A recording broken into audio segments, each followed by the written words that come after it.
Hello, everyone. Welcome to Coffee Tea, You and Me. I'm so excited to be here with you today and share some of the wonderful things that I've been working on for the last couple of weeks. We've been really focusing on this attitude, this concept, this brilliance that you need to embrace to turn mindfulness into high performance cultures, teams, persons, whatever you want to do to create something magical starts with mindfulness. And we've been going through a series of talks and a series of discussions about how you make these kinds of things happen. So we started with the first phase of the continuum, which is understanding mindfulness. What is mindfulness all about? How do you use it?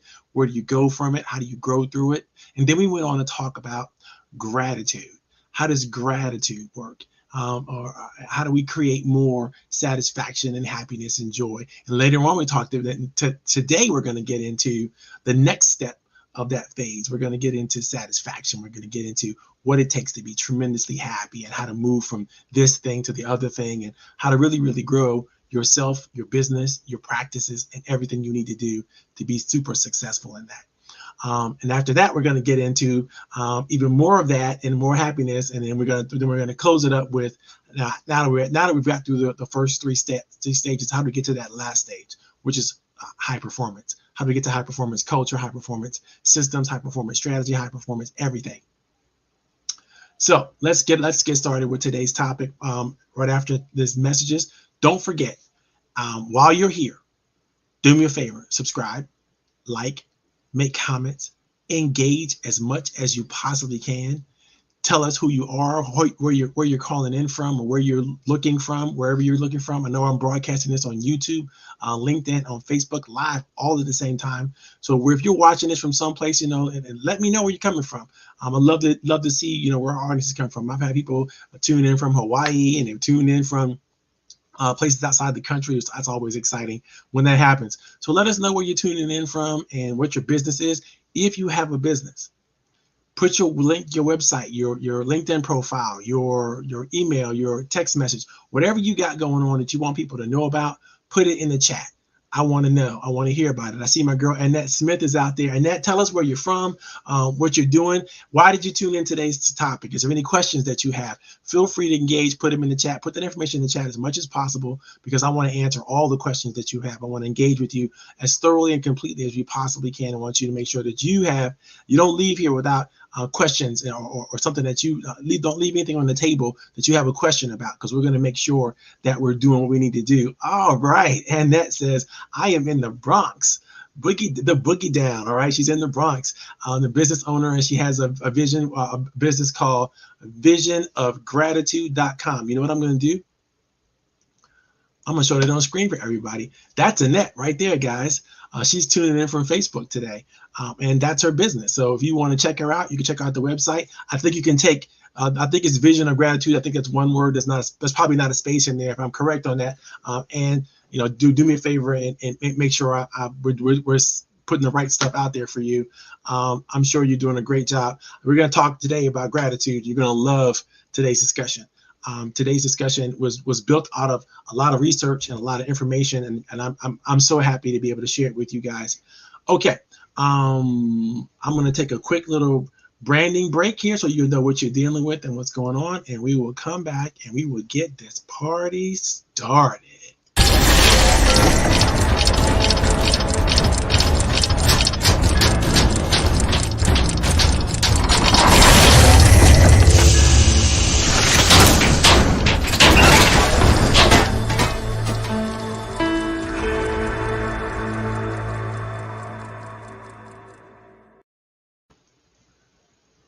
Hello, everyone. This is Coach Powell. Welcome to the next issue of our series. We've been talking about mindset of how do you move your organization, yourself, your team from appropriate mindfulness to high performance. And I'm on the series, and we've been talking about this for quite a while. If you are joining us in the audience and you are doing what you can to share what you have with us, and make sure that you put your name in the chat. Make sure you put your city, where you're coming from, any business information you want to share, phone numbers, addresses, text messages, whatever. If you have any questions about gratitude, if you have any thoughts about gratitude that you want to share, do me a favor, go ahead and post that information in the chat as well. Here's a question I want to ask you and throw it out to you. How many of you use gratitude on a daily basis to grow your life, yourself, your business, your opportunities? Because it's a serious thing. What studies show that people who are functionally successful in being grateful, authentically being grateful, not pretending it, not faking it, but authentically being grateful, are so much happier. In fact, the title of today's topic is Gratitude, the Doorway to Happiness. Because there's so much that happens with gratitude, but the key thing I wanted you to take away from is you need to be happy in order to perform well. We're going to get into that a little bit deeper next week, but it's so important that you focus all your energies that you can on being grateful, doing the things that you need to do to show gratitude. And we're going to talk a lot about that in today's discussion. So hopefully, if you think about what you're doing and how you're focusing on what you're doing, how are you being grateful? Are you being grateful to be able to produce the products and services that you produce? Are you being grateful just to be able to wake up and do the thing that you're doing? Are you grateful for that opportunity? Are you grateful for that? How is that working for you? Think about it. Because if you're grateful as you're doing the thing that you're doing, you're going to do it with a different spirit. You're going to do whatever you're doing, whatever conversations you're in, whatever communications you're doing, whatever strategy you're working on, whatever product or service you're working on, you're going to execute that plan. You're going to execute with a different attitude, when your attitude is one of gratitude. And how do you get to gratitude? Can you manufacture gratitude? Can you do it in every iteration? We're going to be discussing this and thinking about it from all kinds of different perspectives today. And I hope you join in with me with the chat and throw your ideas in there. I love this. Annette says, find gratitude in everything good and bad. You can always find something to be grateful for. That is so true. I find that no matter what happens, no matter what's going on in my life, in my business, in my strategy, whatever I'm doing, if I have the positive attitude, and I can only have a positive attitude when I'm actually happy to be in that experience, when I'm happy to be in that moment. When I'm happy to be in that moment is when I'm learning, when I'm growing, when I know for a fact that I'm making a contribution. There's so much to be thankful for that I have absolute control over. I have absolute control over how I perceive every action, every attitude, everything that comes to me. I could choose to perceive it as they hate me, they don't like me, they're rejecting me, all the things that make me sad, or make me feel guilty, or make me be fearful. I can accept all that, or I can say, I'm learning a very valuable lesson in this moment right now. Let's make sure I pay attention. Let's make sure I don't try to ignore it. I don't try to defend it. I don't try to get around it. I accept it. I look at it for exactly what it is. Even if it seems like it might be rejection, I look at it and go, what can I learn from this moment? What can I learn from this person? Why is this person in front of me right now? What is the message that God is trying to deliver to me through this person? Even if it comes off as argumentative or irrational, or something that I don't enjoy necessarily. But this person, the person is there for a reason. And because I have such a high level of gratitude, I'm usually able to see that reason. And I'm usually able to even turn the situation around where it's really not about me, it's about them. They're approaching me from a level of anger, distrust, fear, whatever that is. And that's not me that's trying to generate that or attempting to generate that. That's them that's bringing that. It's me trying to de-escalate. It's me trying to find an alternative route. It's me trying to move things back into peace, back into grace, back into the behavior that I would consider delightful or useful, or something that's going to energize the universe and put something positive out there in the space. Because then again, I've been practicing mindfulness. I've been practicing gratitude for years now, and so I have developed a a belief system, a strategy, and a structured program that I can always come back to gratitude whenever I want to. And so can you when you follow some of the things that we're going to help you learn today. I'm going to read some of the things that I've written about this because it's probably better for me to do that than for me to just talk off the cuff about it. And I could do that as well, but I think it's going to be important. I don't want to leave anything out that you could grow from. And so let me share a few words about gratitude with you. Like I said earlier, gratitude, I believe, is the doorway to happiness. I don't know how you can be happy and not know what to be happy about. You see, gratitude gives you the resume, right? It gives you the transcripts. It gives you all the information, the data you need to have in order to know what to be happy about. So that's why gratitude is so important, because if you don't have gratitude, if you're not thankful for something, if you don't appreciate the things that are going on around you, if you don't learn to find the joy in every moment, then it's going to be hard for you to maintain that grateful position. It's going to be hard for you to maintain that discipline. It's going to be hard for you to be what we call a dignified person, right? So you want to make sure you do that, right? What is gratitude? The gratitude is the thing that everyone seems to be talking about, and how can we capitalize on it? If you're like me, your parents taught you how to say please and thank you, right? They taught you how to make sure that you did that. Whenever somebody gave you something, you say please. Whenever somebody does something, you say thank you, right? I remember teaching my daughter. That was crazy. But you learn that there was an urgency and an immediacy by which you should give thanks and praise for whatever someone else has given you or shared with you. You learn that at an early age. Those of us who had, I guess, discerning parents that were wise enough to want to make sure that they raise children that learn how to be socially acceptable, right? So you need to be able to say please and thank you. That's like core basic human behavior, right? But we all think that we all learn early, but we take it for granted.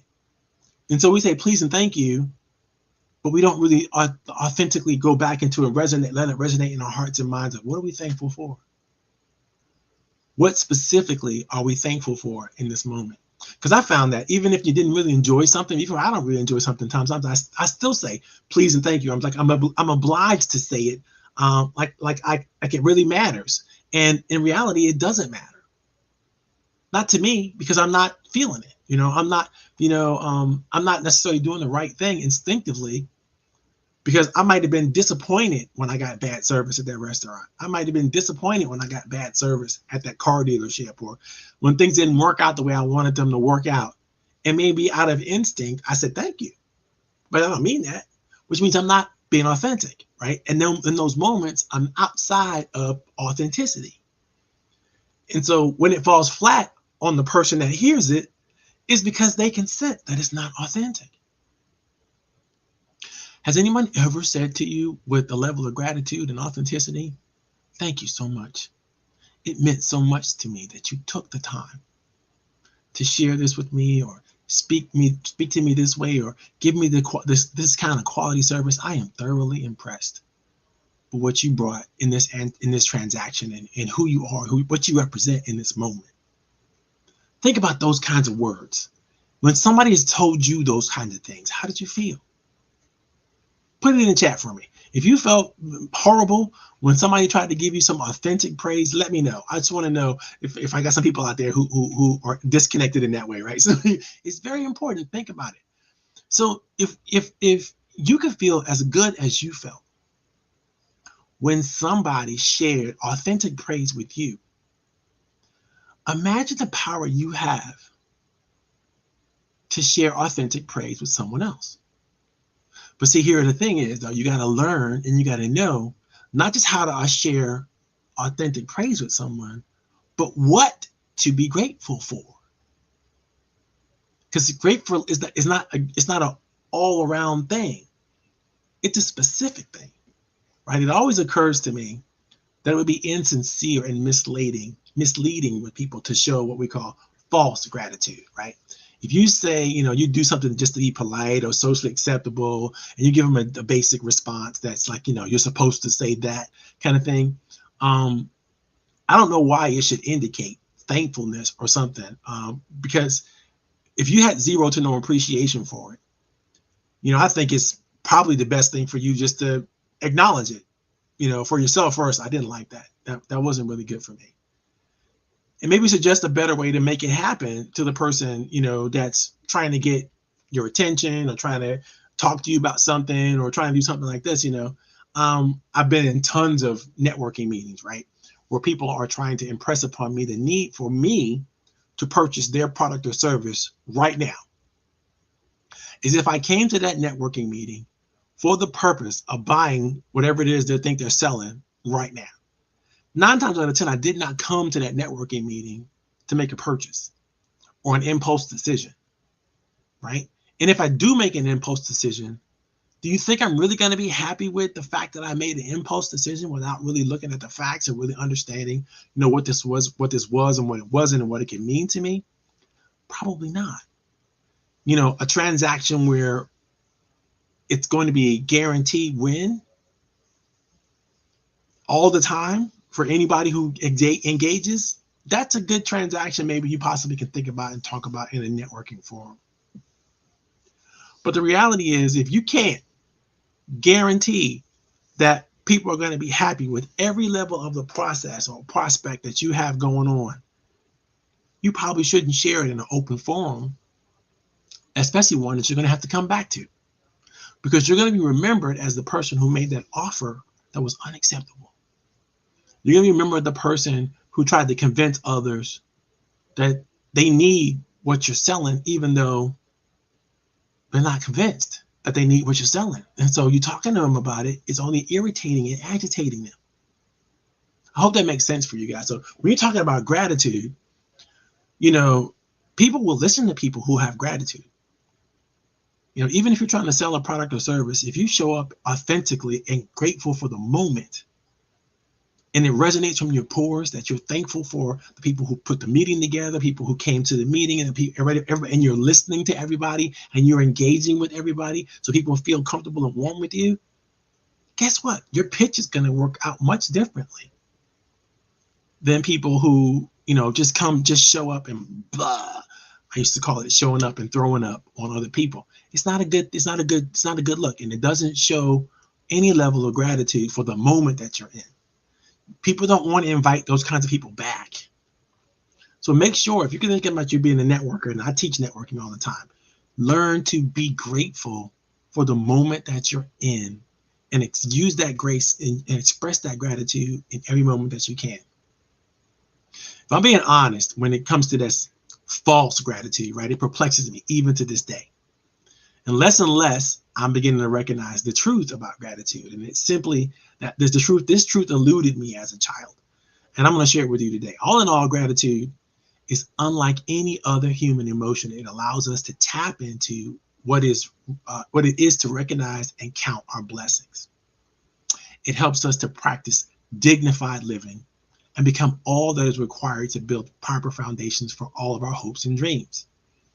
If you can't be grateful, I'm going to say this categorically, if you cannot be grateful on a regular, consistent basis, then your hopes and dreams cannot happen. But if you are grateful, if you find the way to be grateful in all the moments that you experience in your life, what's going to happen is you're going to exceed your hopes and dreams, and you're going to achieve and perform far greater than you ever thought that you could. This is how it happens. See, we get to manifest optimism and exercise proactive kindness when we understand gratitude. We get to learn how to be appropriately grateful. Not only will we be more open and accepting of others, but we can take in all the good things that life offers with an infectious charm and grace. Grateful people, man, people love those people. I mean, when you are authentically grateful, what's not to love? When you show up and people realize how humble you are and how grateful you are just to be in their presence, and it's authentic and it's real, nothing feels greater to other people, right? It's very important. Leaders have to get this. They have to get this in spades. We choose promise over fear and doubt and shame. That's the grateful person. The grateful person is going to choose promise all the time. They're going to choose that all the time. The grateful person is also going to choose astonishment and understanding over condemnation and discontent. We're not going to lean toward the ugly side of life. A grateful person is not going to lean toward the bad thing, right? But you're also not going to be this happy-go-lucky, whatever happens, and I'm whistling in the daisies and all that kind of stuff all the time, because that's not true. It's not real, right? You acknowledge. I'm not saying don't acknowledge the bad things that happened, or don't understand. Don't take the moment to really embrace the bad things, because we covered that in the mindfulness course, right? You gotta acknowledge the things that are going on, but also acknowledge the good things that are going on, and put more time, effort, and energy in finding the goodness in every moment that you have as a business leader, as an entrepreneur, as a professional, as a team leader, or anywhere you are, wherever you can find the greatness. So we find that there are like 11 different observations on gratitude that I can share with you today. But I want to make sure before I get into those, I talk to you a little bit about the rules of gratitude. These are the rules that make gratitude work. And I find that there are generally 5 rules. There may be more. You may find more. But I found 5 rules that I want to share with you today. The first rule is be proactively grateful. That means find the grace. That means find the moments in every situation. Get good at it. Start practicing every situation that you're in. Every person you meet, every moment that you experience, find the good. Look for it. Identify it. And if you can, write it down. If you have a moment, definitely take a mental note of it. But as soon as you can, write it down. I like to teach my newbies when it comes to gratitude to don't just keep a gratitude journal and write down 3 to 5 things that happened today. Keep that notepad with you on your cell phone or whatever you're using to capture notes and stuff like that on a regular, consistent basis. Even if it's a voice note, to ask Siri, say, take a note, Siri, and just say, this is just wonderful thing. I just noticed this wonderful thing. It could be the veins in the leaves on the trees as they fall, in the fall. It could be, the difference that you find in the snowflakes as they fall from the sky. It could be, how soft and cushiony the ground is, that you're walking through a nice plush, yard or grass or whatever. It could be something like that. It could be your breathing. Take a nice fresh breath in, nice intense long breath, hold it, and then let it out. And then do it again, and then do it again, and do it again. Do it like 10 or 15 times. And notice how you're refreshed, and notice how your attitude changes because you've oxygenated your body. You've woken up your nervous system and created a newness in yourself that wasn't there before you did that. Go for meditation or prayer, whatever you like to do, whatever connects you to the universe, the on high, whatever you believe in, whatever makes that connection work for you. Go ahead and find it. Find that grace. Number 2, you're going to want to honor and celebrate any meaningful contribution that you make or receive. I want you to honor a contribution. When somebody does something nice for you, make sure that you honor it. Make sure that you represent what it meant to you.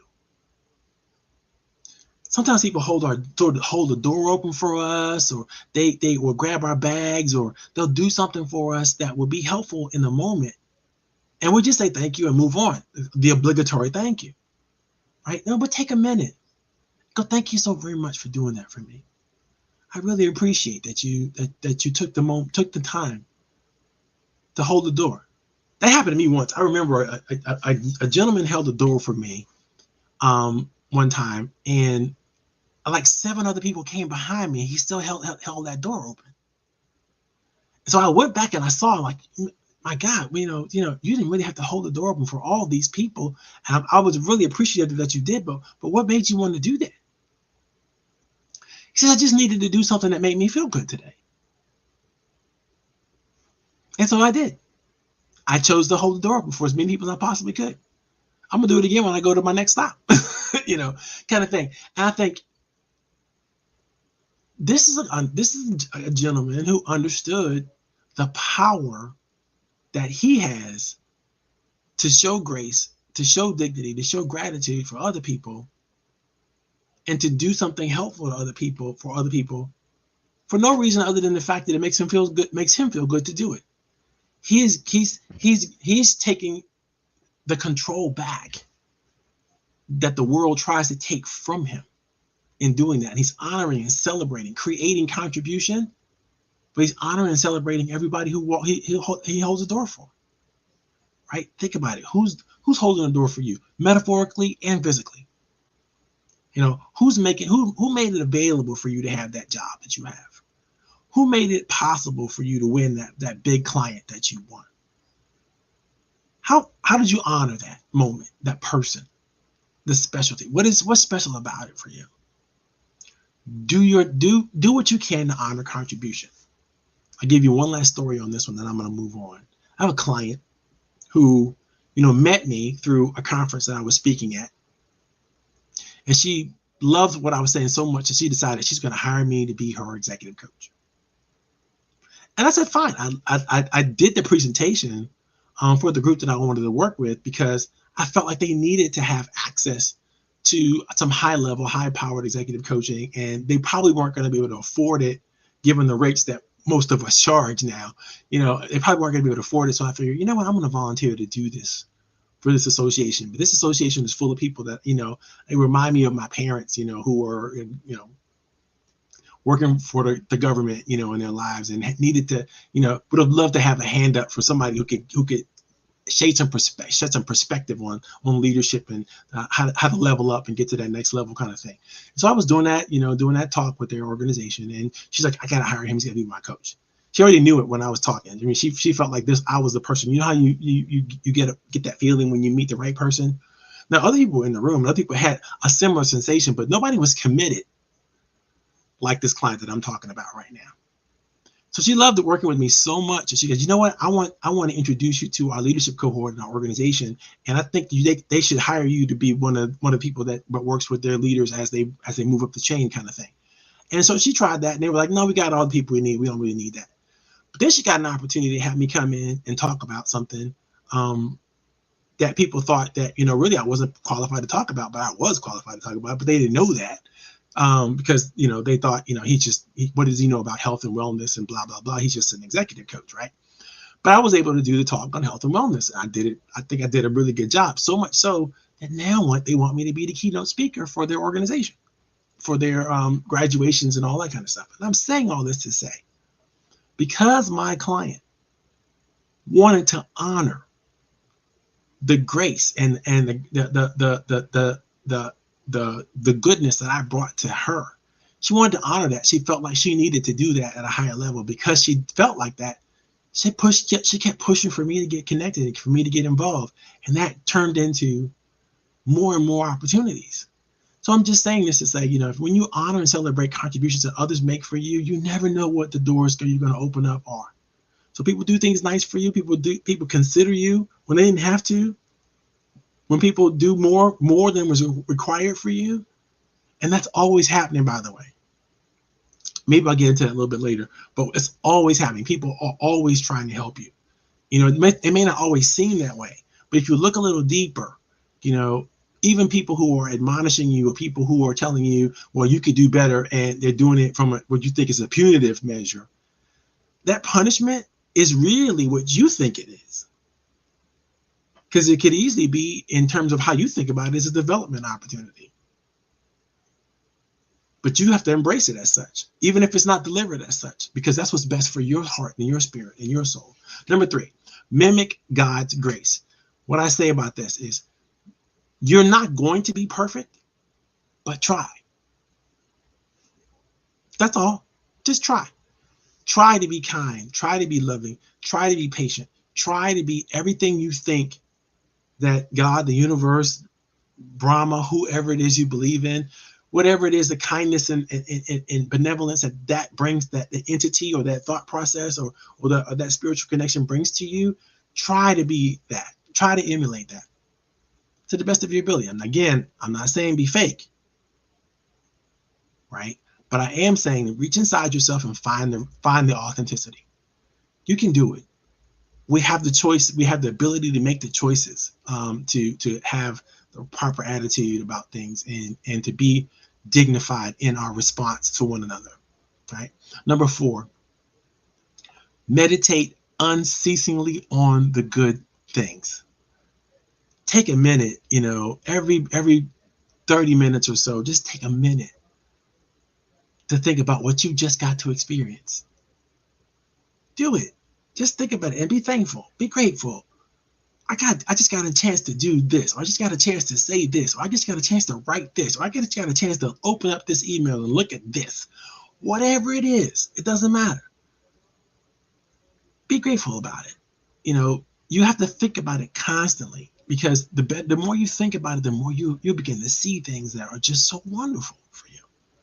Even things that other people look at and go, ugh, you'll be able to see it and go, wow.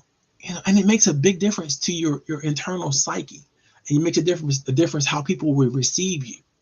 If you find that you're not getting invited to things that your friends are doing it, or you're not doing things that are fun and interesting and passionate with others, it's probably because you haven't done anything that's passionate and haven't connected with people who enjoy it at the same time. Because people always love to do stuff together.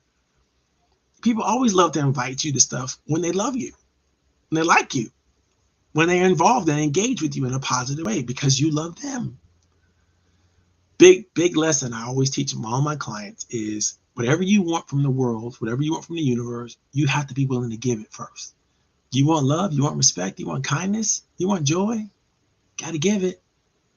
You got to invest those things in other people, and trust me, they'll invest it right back into you, right? But meditate unceasingly on the good things. Practice positive meditation. That's number 4. Number 5, after you've practiced positive meditation or you've done all the things you need to do, you need to recognize that there are things that are going to become available for you to make choices now. In your meditation practice, in your mindfulness practice, in your gratefulness practice, whatever it is, you're going to find thoughts, you're going to find actions that help you. And you're going to choose these. You're going to choose peace in your thoughts and in your actions.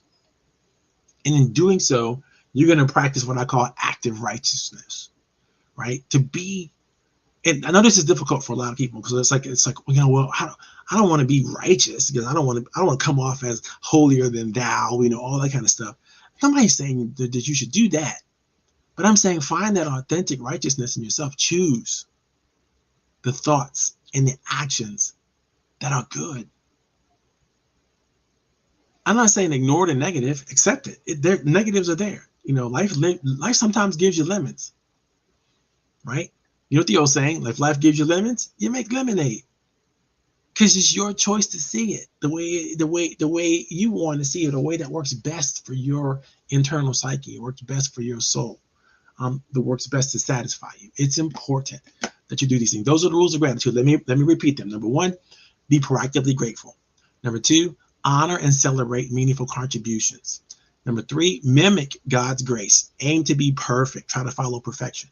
Number 4, meditate unceasingly on the good things and practice positive meditation all the time, as much as you possibly can. Number 5, choose peace in your thoughts and in your actions. I hope you guys are getting something out of this, and I hope that you are finding ways to think about gratitude. I'm going to give you some exercises at the end of this. So I want you to hang in there with me for a couple things. But I want to share with you some other concepts that are so important when it comes to gratitude. By the way, the rules that I just shared with you, guess where they come from? Don't be mad. They come from the Bible. You see, we've been talking about this. Mankind has been talking about this gratitude stuff for a long time. And the reason why I use information and I bring it from the Bible is because that's a written document that predates so much of the modern information that we have coming out, the nonsense we have coming out a lot. And it's like, it lets you know that, because everything is a building block, right? If you understand that your gratitude today is building your life in the future, whatever you're grateful for now, whatever you're focusing on now, whatever you are doing now is building your future. Then you'll know that the more positivity you inject into what you're doing right now, the better that future is going to be, and the better that future is going to be. But mankind have already known this. We've known this since before we could measure the neurons in your brain and the happiness factors and all that kind of things that we now have science behind all this stuff, but we knew it already. And the reason why I brought you those rules is so you understand we've been talking about this stuff for a long time. It's nothing new when it comes to gratitude, right? But I'm going to share with you some stuff that I got from some new stuff that I got. That may be as old as the Bible, but may not be as old as the Bible. This one is a Buddhist proverb. This comes from probably Confucius, right? He said, enough is a feast. See, what we have to do is recognize and we have to count our blessings. We all have enough. If you're watching this program, you sitting somewhere, you got a computer or a cell phone, you have access to technology. That's quite enough, for you to do a lot in your life, right? So some people don't even have that, right? So think about it. You have enough access to technology to do this. What that is more than enough. Because if you can participate in this, guess what? You can participate in college courses. You can participate in all kinds of things that you could do online because you have the access. Access is something, but it's just a little something, right? Using it though, that's what gives you more than enough. That's what gives you more than enough. When you think about what you have, whatever it is that you have, you probably have more than enough of it. That means you have enough to share, right?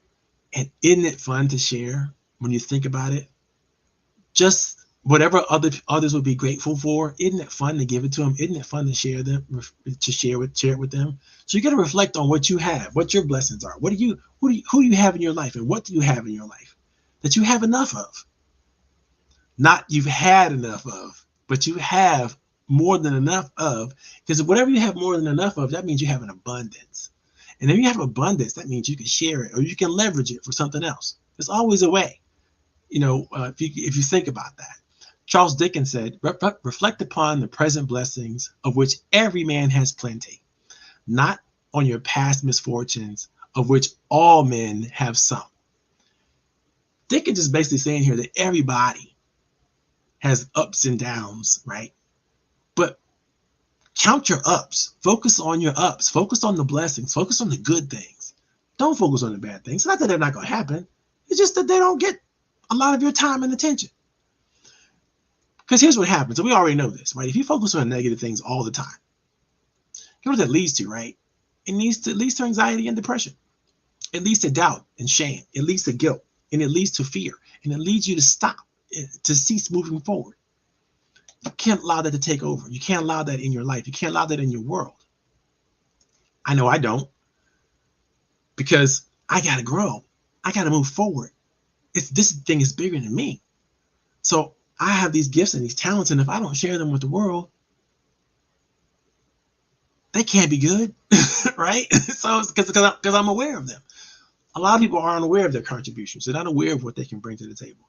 And I understand that. But you need to get aware. You need to take the time. You need to go into mindfulness. We talked about that. Go back and look at the last couple of episodes on mindfulness, and you'll see what I'm talking about. The next thing I want to share with you is it's important. And this is vital. There is such a word as dignity. And we all deserve dignity. We all deserve to act accordingly and be a dignified person.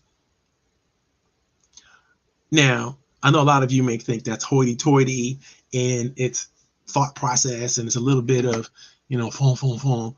But I think you'll understand and you'll agree with me that when you are able to function at that level, you're able to really, really grab hold of what it takes in yourself to do the things and be the person that you would consider dignified, then you're going to be happy with yourself. You're going to be proud of yourself. You're going to be amazingly respectful of your own abilities, your own talents, and your own abilities to contribute. But you have to be willing to do the work. John Kennedy says, as we express our gratitude, we must never forget that the highest appreciation is not to merely utter words, but to live by them. What are the values that you have, that you say you have, that you're not living by? Maybe you need to step up or step in to your own reality. Because if you can do that, then you're going to experience life in a way that you could never understand or see until you actually do it. Till you understand that abundance is real and live in it. That's when you get to experience abundance. But you can't do it unless you do it. Go for it. Figure it out, right? Michael J. Fox says, one's dignity might be assaulted, vandalized, and cruelly mocked, but it can never be taken away unless it is surrendered. See, that's your dignity. It belongs to you. Nobody can take it from you. You groomed it. You grew it within yourself. And nobody's in charge of it, and nobody's responsible for it except you. If you're an adult and you hear my voice, look at the person that you know in your life who you feel is the most dignified person.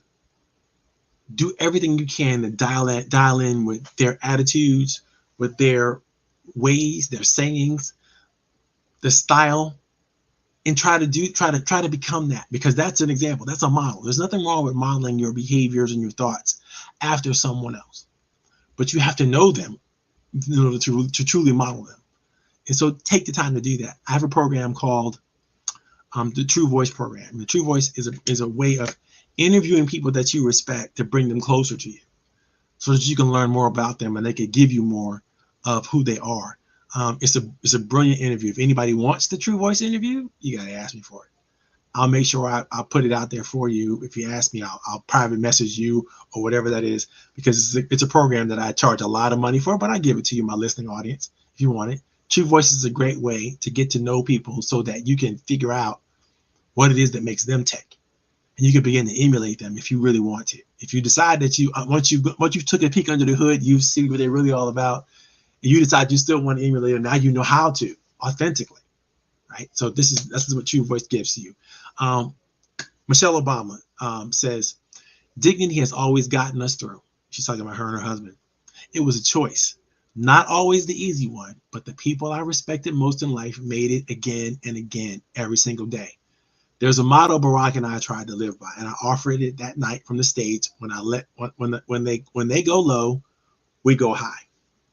I don't know how many times I've heard her say that or refer to that thought process, but it still resonates with me today. When they go low, we go high. Back to that dignity question, right? Nobody can take your dignity. Nobody, unless you give it to them. Nobody can steal that from you. Nobody. I don't care what they do to vandalize you. I don't care what they do to scandalize you. I don't care what they do to say bad things about you. They can't steal your dignity. If they can't steal your dignity, almost like Cory Booker said, right, when it comes to the new Supreme Court justice, they can't steal your joy, because your dignity is yours, and you get to revel in it. You get to wallow in it if you want to, and try that dignity exercise that I said. Think of a person to whom that you have a tremendous amount of respect. Think of all their characteristics. Think of all their attributes. Write them down, right, and then start to work on the things that you can, not just to honor yourself, but to honor them. Sometimes when I think about things that I'm doing, I ask myself, what would my number one mentor do? What would he do in this situation? And I can easily go, okay, I'm not going to react this way. I'm going to react this way, because I know this is what my mentor would do. I have such an amount of respect for him, and I know him so well. I'm like, why don't I use him as a model for myself? That'd be stupid, right? So make sure that you're doing the things that you need to do. Allow a proper foundation to be built for your gratitude. This is critical. You can't take this gratitude thing for granted and think that you got this. You got to practice this, and you got to build it as a foundational aspect to your life and to your business. If you don't, you're basically just going to miss the boat. You're going to miss the opportunity. Now, I found this wonderful article at Harvard that I want to share with you, and I'm going to see if I can't put it in the chat. And if you can't get to it, let me know. If you can, that's fine. But here's the article. And in this article, it tells you quite a lot about gratitude. But what I think is key is the line that I chose that I'm working with. It's a quote from Harvard. It says, gratitude is a way for people to appreciate what they have instead of always reaching out for something new in hopes that it will make them happier, or thinking they can't feel satisfied until every physical and material need is met. When you build a proper foundation for your gratitude, guess what? You just get to be happy now instead of I'll be happy later after I've achieved blah, blah, blah, blah, blah. Or I can't be happy because this happened to me, blah, blah, blah, blah, blah, blah, blah. You know, you're not in the past and you're not in the future. You're in the now. And you're experiencing the now for what now brings to the table. Eckhart Tolle, one of my favorite philosophers, said, acknowledging the good that you already have in your life is foundational for all abundance. If you can't get this, if you can't do this, if you can't understand that you don't have to be here right now, you don't have to be available to receive this information. You don't have to, you don't have to be breathing right now. Your heart doesn't have to be beating right now. Your brain doesn't have to be alive right now. But it is. Oh, what grace. What is there to be sad about? What is there really, truly to be mad, frustrated, guilty? You got to learn to let that go. When you can, I promise you what's going to be generated inside of you is a faith and an optimism that's irreproachable. Nobody is going to be able to, again, nobody's going to be able to take it from you. In fact, what's going to happen is you're going to begin to manifest whatever it is that you need to manifest, and whatever it is you were called to manifest, whatever purposes that you were put here on this planet for, are going to start to reveal themselves and begin to show you the way and the things that you should be able to do, because you're understanding now how wonderful life truly is and how you can make other people's lives wonderful, if only by your example, and you're going to manifest more, right? Oprah said, be thankful for what you have, and you'll end up having more. If you concentrate on what you don't have, you will never have enough. Again, tricky stuff. Not easy to do, but it can be done. That reminds me of a saying my mother used to have when I was a youngster. She would say to me, Marvin, if anybody has ever done a thing, surely you could do it. All you have to do is keep trying until you get it. I never forgot that. When I was a kid, I never forgot that. My mother was great at this. She would always tell me, you're the smartest, you're the most wonderful, you're the handsomest, you're the cutest, all the things that, you want people to say to you. My mother would always be there for me when it came to that. She would always comfort me if I was sick, or when I was feeling low or something wasn't working out. She would always encourage me. You don't have to give into this. You don't have to accept this. You could keep working on this. It doesn't matter what they say. If you want to learn it, you learn it. If it doesn't matter what happens to you, if you want to push for it, you push for it. And to this day, I'm like that with my kid. It's very, very important that we show support and love as much as we possibly can, because that's like the food that they need. Their spirit needs that love. They need it. Buddha says, let's rise up and be thankful, for if we didn't learn a lot today, at least we learned a little. And if we didn't learn a little, at least we didn't get sick. And if we got sick, at least we didn't die. So let us all be thankful, because there is so much to be thankful for. If you think about it, every breath you take, is every move you make. I know it's a Sting song coming along, right? You're being watched by the universe. Others are checking you out, and they're wondering, what are you all about? Are you going to be about kindness? Are you going to be about love? Are you going to be about patience? Are you the kind of person other people want to be around, feel safe around, feel comfortable around? Very, very important.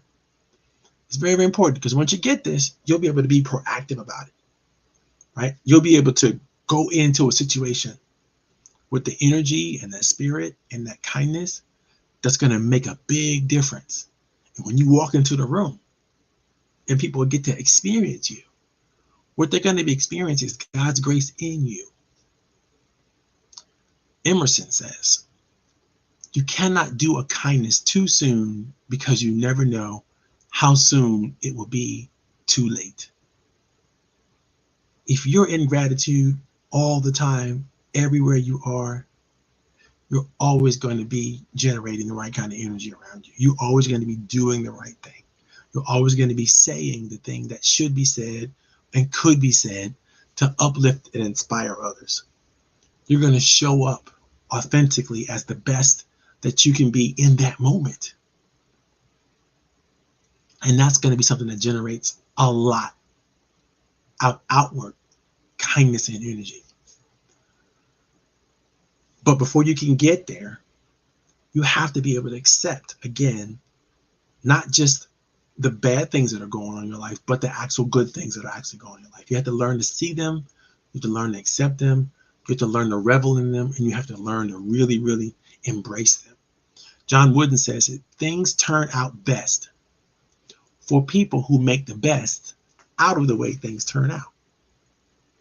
Isn't that cool? Think about it. Things turn out best for people who make the best out of the way things turn out. Grateful people can do this. Truly grateful people can see, opportunity everywhere. They can see goodness everywhere. They can see love and light everywhere because they program themselves over time through prayer and meditation to see it. See life for the great abundant thing that it truly is, and not the thing that it seems to be in every moment, because it's not negative all the time. Life isn't negative all the time. Life is positive all the time. But there's a mask that we got to take off in order for us to see that. We have to learn how to choose promise. We have to learn how to choose hope.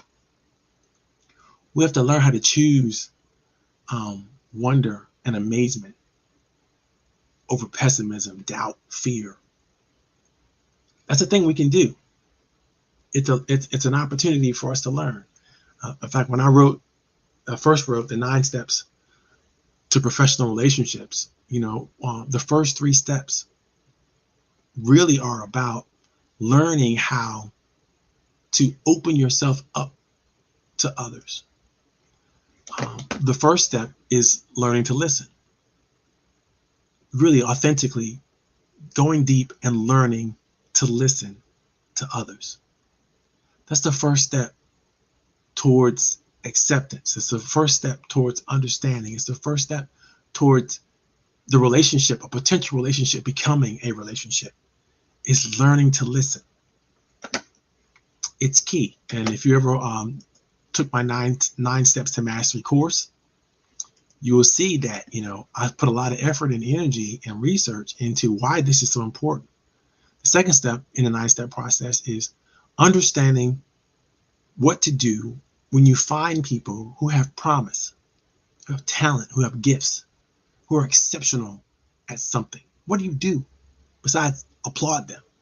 How do you embrace this talent, this gift? How do you share it appropriately with other people so that you can elevate and empower them in a way that maybe they wouldn't be elevated and empowered without you making your own promise to share their promise? That's why the title is called Promises, Promises. The third part of the 9-step process, and I'm going to get off right here, this is about follow up and follow through. So you've listened to someone, so you've understood where they have gifts and talents, and you understand what their promise is, and you've made a promise to follow up with them, or you made a promise to do this thing for them, or you made a promise to share this idea with them. Now you have to follow up and follow through because you have a contract. It's an emotional and social contract to do something for someone else. And it feels so great to honor that promise, because every time you honor a promise, you grow. First, in integrity, that's your ability to trust yourself that you're going to do the things that you say you're going to do. But second, you grow in trustworthiness with other people. They begin to look at you and go, aha, this is the person who I can trust. They know me, they're interested in me, and I can trust them. Let me ask you a question. Who do you want to do business with? Who do you want to be around? Who do you want on your advisory council?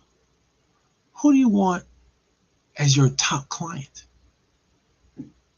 If you want somebody to engage in this way, then you got to follow those first 3 steps that I mentioned in the 9 Steps Mastery Program. I promise you it'll always work out for you. You'll always win.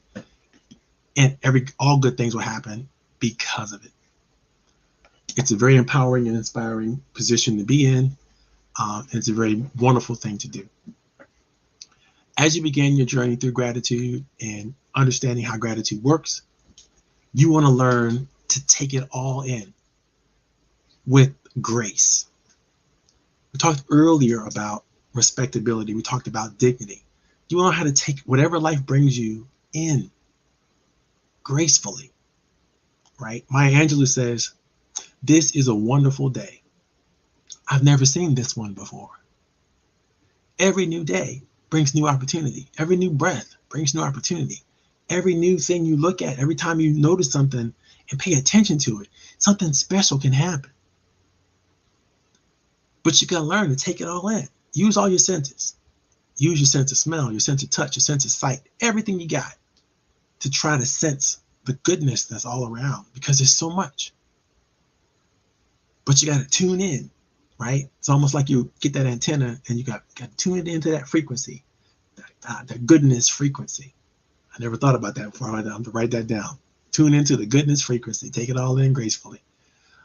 Also, in your journey to gratitude, and this is my favorite, be astonished. There is so much to wonder about. There's so much to be thankful for. There's so much to really, truly enjoy.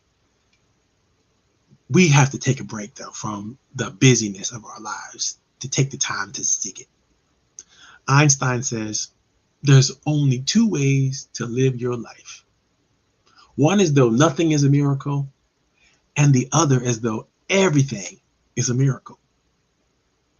The choice is yours.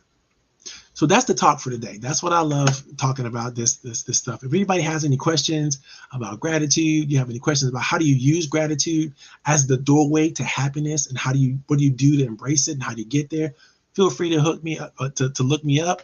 I would be more than happy to respond. I'll be more than happy to talk to you about it.